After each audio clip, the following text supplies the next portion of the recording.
ഇടത്തെ സൈഡിൽ well dressed ആയിട്ടിരുന്ന് എന്തൊക്കെയോ പേപ്പറുകൾ വായിച്ചു നോക്കുന്ന ഒരു അങ്കിള്, വലത്തെ സൈഡിൽ ഏതോ ഒരു ബുക്ക് വായിച്ച് അറിവുകൾ നേടിക്കൊണ്ടിരിക്കുന്ന ഒരു ആന്റി. ബാലരമയൊന്നും അല്ലല്ലോ അല്ലേ?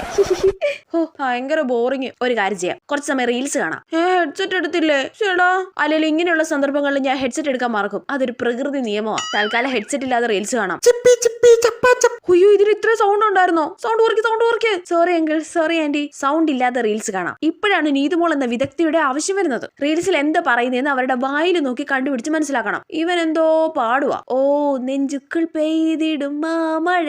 യെസ്, അത് തന്നെ. ആ ഈ ഡാൻസ് സ്റ്റെപ്പ് കണ്ടിട്ട് ഇത് മറ്റേ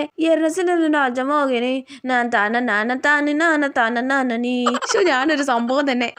ഇവനെന്താ ഈ പറയുന്നേ? അയ്യോ, ഇത് മാത്രം മനസ്സിലാവുന്നില്ല. കുറച്ച് സൗണ്ട് കൂട്ടി നോക്കിയേക്കാം. എനിക്ക് പറയാനുള്ളത് ഈ വെള്ളത്താടി വെച്ച തെണ്ടിയോടും നരച്ച മുടിയുള്ള അമ്മൂമ്മയോടുവാ. അയ്യോ സോറി അങ്കിൾ, സോറി ആന്റി. ഇത് നിങ്ങളെയല്ല, ഇത് വേറെ ആരെയോ പറഞ്ഞതാ.